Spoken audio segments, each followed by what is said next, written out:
नमस्कार। विज्ञान, प्रौद्योगिकी, आविष्कार और नवाचार से जुड़े देश के पसंदीदा कार्यक्रम ज्ञान विज्ञान में आपका स्वागत है। एक नए अंक के साथ मैं राकेश चंदानिया एक बार फिर से हाजिर हूं।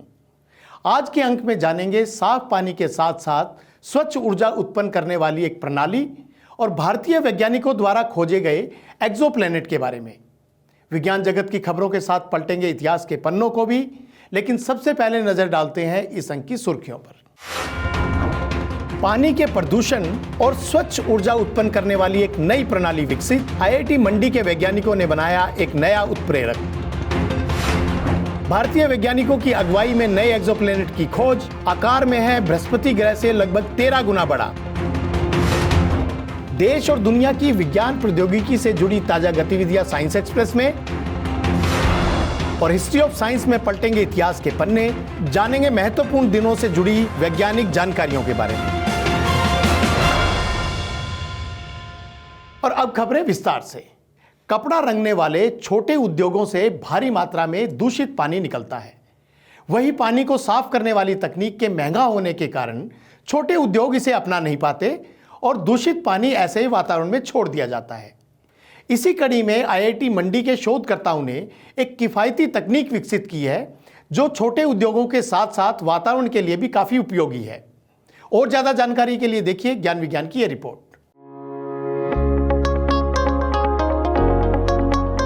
छोटे उद्योगों, खासकर रंगाई उद्योग से निकलने वाला प्रदूषण पानी में मिलकर एक गंभीर समस्या बनता जा रहा है।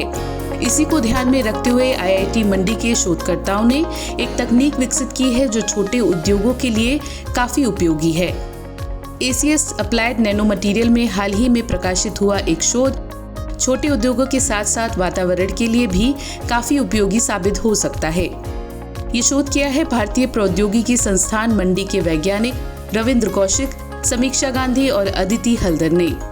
इन वैज्ञानिकों ने एक by functional photo electro catalytic system विकसित किया है जिसमें सेल्फ स्टैंडिंग फोटो एनोड लगे हुए हैं। ये तकनीक सौर ऊर्जा का इस्तेमाल करते हुए दूषित पानी को साफ करने के साथ साथ ऊर्जा के रूप में हाइड्रोजन भी उत्पन्न करती है।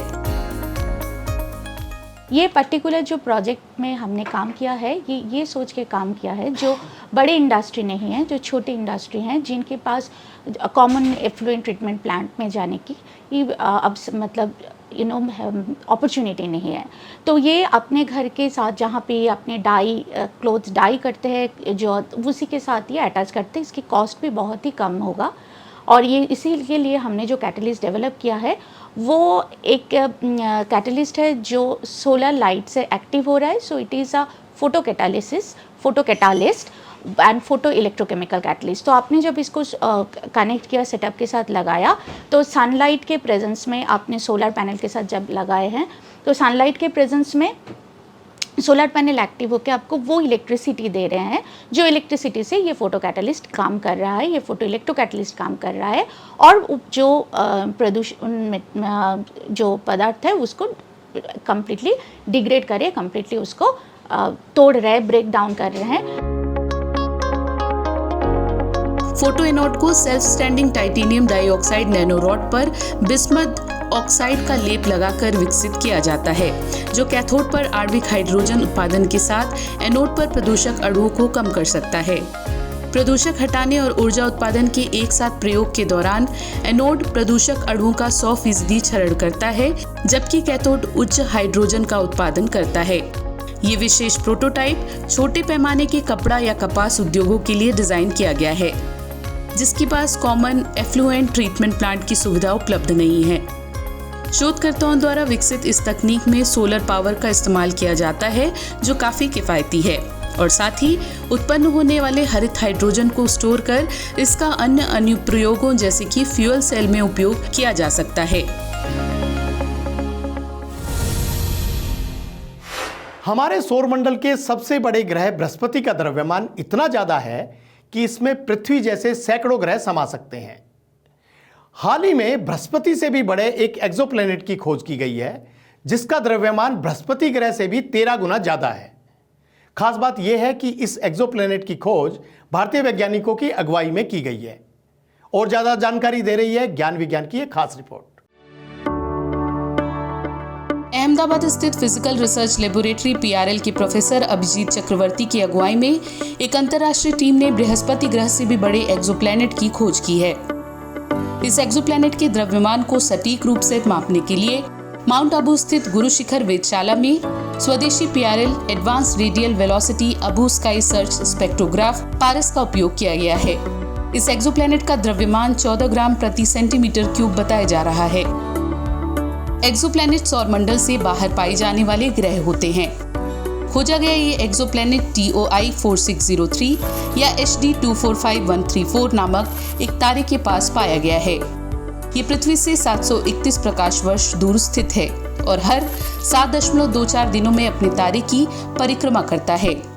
इसरो ने इस खोज के बारे में कहा है कि ये खोज इस तरह से अलग है कि ग्रह बड़े पैमाने पर विशाल ग्रहों और कम द्रव्यमान वाले भूरे बौनों की ट्रांजिशन द्रव्यमान श्रेणी में आता है। इस एक्सोप्लैनेट का द्रव्यमान बृहस्पति के द्रव्यमान की तुलना में 11 से 16 गुना तक है। इस विशाल रेंज में अभी तक 5 से कम एक्सोप्लैनेट की खोज की जा सकी है। खास बात यह है कि PRL के वैज्ञानिकों द्वारा पारस की मदद से खोजा गया ये तीसरा एक्सोप्लैनेट है। नासा ने पहले इसे अज्ञात प्रकृति वाला घोषित किया था, लेकिन अब इसके ग्रह होने की पुष्टि कर दी गई है और इसे TOI 4603b या HD 245134b नाम दिया गया है। ये सबसे विशाल और घने विशालकाय ग्रहों में से एक है जो हमारी पृथ्वी और सूर्य के बीच की दूरी के 1/10वें हिस्से से भी कम दूरी पर अपने तारे की बहुत नजदीकी से परिक्रमा करता है। भारत के अलावा जर्मनी, स्विट्जरलैंड और अमेरिका के वैज्ञानिक भी इस खोज में शामिल हैं, जिसे एस्ट्रोनॉमी एंड एस्ट्रोफिजिक्स जर्नल में प्रकाशित किया गया है।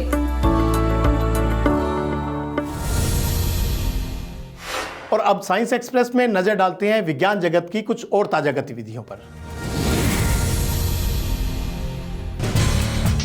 भारतीय प्रौद्योगिकी संस्थान दिल्ली के शोधकर्ताओं ने रोबोम्यूज 5.0 नाम का एक मोबाइल रोबोट विकसित किया है। ये रोबोट विभिन्न उद्योगों के लिए 100 किलोग्राम तक का पेलोड ले जाने के लिए उपयुक्त है। इसके ऊपरी हिस्से में एक भुजा लगाई गई है जिसके जरिए ये पेलोड को एक स्थान से दूसरे स्थान पर ले जाने में सक्षम है। रोबोम्यूज 5.0 की उत्पत्ति वर्ष 2008 IIT दिल्ली में आयोजित होने वाले रोबोकॉन प्रतियोगिता के लिए छात्रों द्वारा बनाए गए एक रोबोट से जुड़ी है। इसकी विश्वसनीयता और मजबूती का परीक्षण करने के लिए इसे संस्थान के स्टूडेंट एक्टिविटी सेंटर में स्थापित किया गया था। आगे इसमें कई बदलाव भी किए गए हैं। रोबोम्यूज 5.0 को IIT दिल्ली के मैकेनिकल इंजीनियरिंग विभाग के प्रोफेसर SK साहा की देखरेख में विकसित किया गया है। इसे विभिन्न प्रदर्शनियों और सम्मेलनों में भी प्रदर्शित किया जा चुका है और इसका सॉफ्टवेयर कॉपीराइटेड है।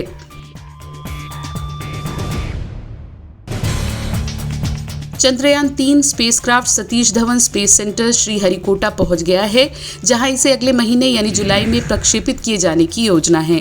बेंगलुरु स्थित UR राव सैटेलाइट सेंटर में पेलोड की अंतिम असेंबली के बाद भारत का तीसरा चंद्रमा मिशन श्रीहरिकोटा पहुंच गया है। इसरो चंद्रयान 3 का मिशन लक्ष्य चंद्रमा की सतह पर सुरक्षित रोवर उतारना और यहाँ के वातावरण का पता लगाना है।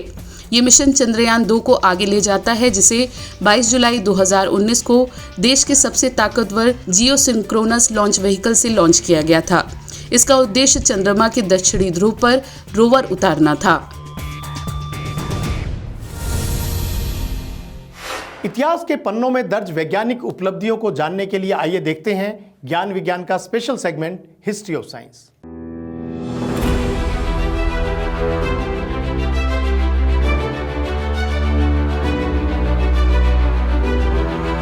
6 जून 1933 को स्विस भौतिक शास्त्री हेनरिक रोहरर का जन्म हुआ।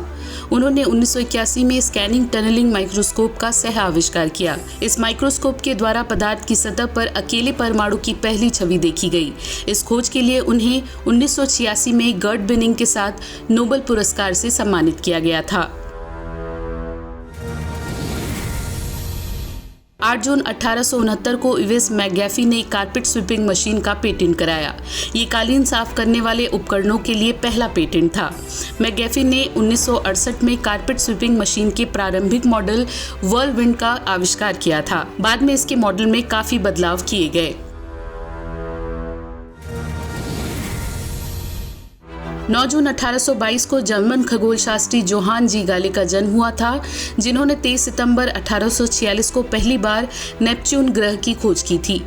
नेपच्यून हमारे सौर मंडल का 8वां ग्रह है। इसका वजन पृथ्वी के वजन से 17 गुना भारी और आयतन में 58 गुना अधिक है।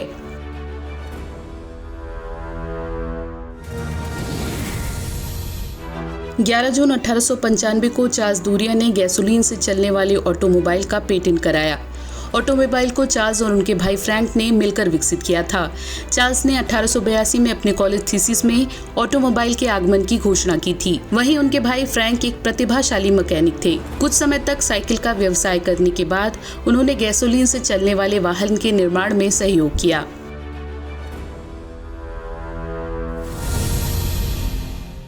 तो आज के अंक में बस इतना ही। विज्ञान, प्रौद्योगिकी, नवाचार और आविष्कार की ताजा जानकारियों के साथ अगले हफ्ते आपसे फिर होगी मुलाकात। तो बने रहिए हमारे साथ वैज्ञानिक सोच के साथ। नमस्कार।